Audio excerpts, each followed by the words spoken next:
Hey guys, welcome back to another video. It's me, JellyFish MMA. So I'm here to talk about, is Khamzat Chimaev overrated? And I know this is like a hot video to make. Like, a lot of people are not gonna like it because it's just like, what are you talking about, man? He just beat DDP, bro. He dominated him for 5 rounds. And I agree with you. But here's the thing I gotta talk to you guys about. Look, I think there's a lot of holes in Khamzat Chimaev's game and just him as a fighter, especially at 185, that I just don't believe necessarily are going to, like, I just don't believe he's unstoppable, is what I'm saying. Of course, he's talented. Of course, he's very dominant as a fighter historically and things. But I just don't think at 185, and especially that jump up to 205 that I'm about to talk about with you guys, I just don't believe that he's going to be able to stay at the top for a very long time necessarily. Like, I just don't be surprised if a year or 2 or 3 from now we see Khamzat Chimaev lose. Like, do not be surprised. I mean, look, let's start here. When Khamzat Chimaev was at 170, that guy was a monster. He was a superhuman. He had superhuman strength. He had superhuman takedowns. You know, he was fast.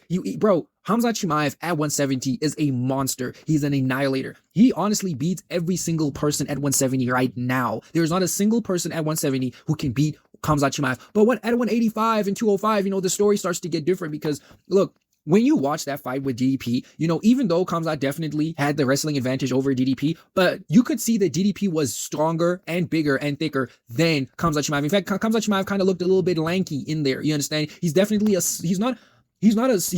my opinion, I would probably say Khamzat Chimaev is a slightly below average weight, middleweight. Like, when you look at a lot of the middleweights and how they are and how big they are, Khamzat just isn't really as big. You understand? He might be just maybe an average middleweight at that, but especially against a middleweight that's fully filled out, it's fully filled out and big, you know, who has strong grappling, who also has great striking as well. I mean, look, if you watch my video breaking down the Dricus du Plessis fight with Khamzat Chimaev, I spoke about this and I basically said that, look, listen, that if you want to beat Khamzat, you need to have amazing grappling, like really good grappling, either jiu-jitsu or wrestling or some type of hybrid of two, and also really good striking as well, really clean, sharp, technical, really good striking, basically, right? That's basically the combination you need to have. And especially at 170, we have a couple people who fit that profile, like Imavov, like Anthony Hernandez, and even Reindeer de Ridder a little bit. We'll talk about Reindeer de Ridder a little bit, but still, we have a couple people who kind of fit that criteria a little bit. And on top of that, these guys are big. These guys are just as big, if not bigger than Khamzat, and they're fully filled out. You understand? And it's just that I don't think there's going to be this big old walk in the park and, you know, nobody beats Khamzat Chimaev and nobody can do anything about it. And, you know, we're going to see, and we're going to see these problems, you know, these issues, they arise even worse at 205, you know, in fighting Magomed Ankalaev. Magomed Ankalaev is a light heavyweight. Magomed Ankalaev is massive. Okay. That guy is a full light heavyweight. You understand? He is in there completely. Okay, pause. But still, like, he is a light heavyweight, and I just don't think that, you know, Khamzat Chimaev is going to be able to replicate that type of success that he had at lower weight classes going up. You know, like, look, even if you look at the times when he wasn't as dominant, it was against guys at higher weight classes and also who just didn't have, who had good grappling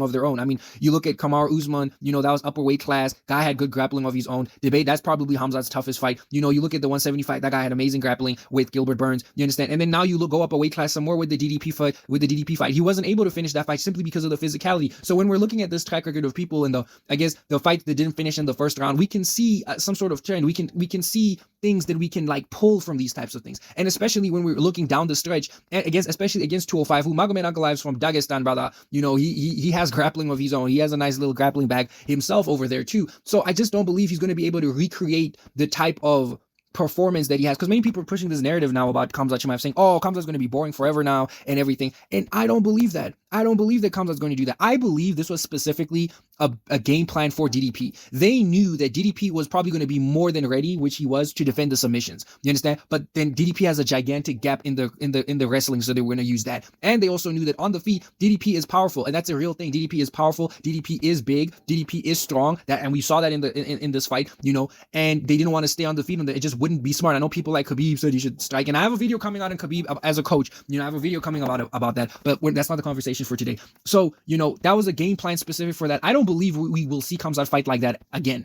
I believe that was a very one and done. We need to win. This is the best way for us to win. And that's how they decided to go about it. And it won. And it did very well for them, you know. But especially when you look at somebody like RDR. RDR has amazing jiu-jitsu. RDR is just big.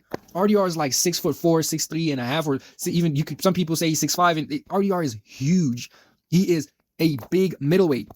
and he's jujitsu is amazing. I think he's like a black belt. He definitely is a black belt. I don't know what degree, but it doesn't matter. He has amazing jujitsu. You understand? And you know, I think he poses a lot of problems. He could pose some problems for Khamzat Chimaev. Even someone like Anthony Hernandez, silky, you know, striking as well. And also he's grappling. He showed more than enough that he has good grappling of his own, you know, going against 5-time world champion jiu-jitsu guys. And he's great in that aspect as well. And also the cardio and the pace. Let's talk about that. I mean, the pace of Anthony Hernandez is insane. I mean, he's like middleweight Marab. Like, the guy is just as fast in the third and the second as he is in the first. I mean, Anthony Hernandez is on a killer tear right now. And we're not talking about that enough. He's on a killer tear. He debatably deserves the title shot already. Like, I wouldn't complain that hard or too much if he got the title shot, in fact, right?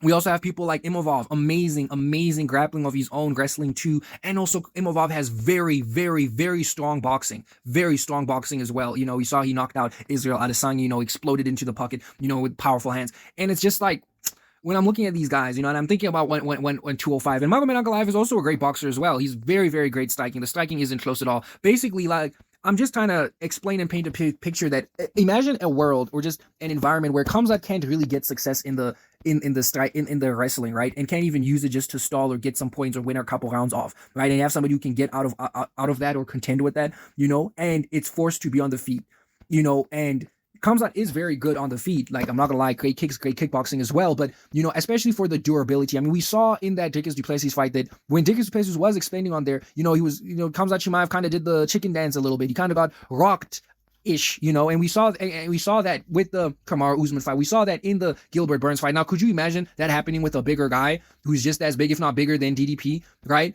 And how that situation is going to look like. You understand? Like, I just don't believe that Khamzat Chimaev is this unstoppable force and nobody beats him and, oh, he's going to steamroll everyone. No, I'm still a Khamzat Chimaev fan, and obviously as these matchups get closer, I'll do like a more further in-depth analysis and etc. But you know, until then, you know, I just this whole thing about Khamzat Chimaev being unstoppable is just not real. It's just not. He's very much beatable, and out of all the contenders, you know, especially at upper weight classes, the high tier fighters up there, I do believe there's people who can give him problems. But if he goes down to 170, he's unbeatable. He's 1000% unstoppable. If Khamzat Chimaev goes down to 170, there is not a single soul at 170 that can beat Khamzat Chimaev. He is on steroids. He's superhuman at 170. Like, that guy was a killer at 170. Like, just a monster, but like insane strength, insane speed, grappling out of this world. And, you know, not only is he extremely technical, but he would be also extremely strong. But, you know, we saw that it's just not as effective or not as explosive or dangerous. He's grappling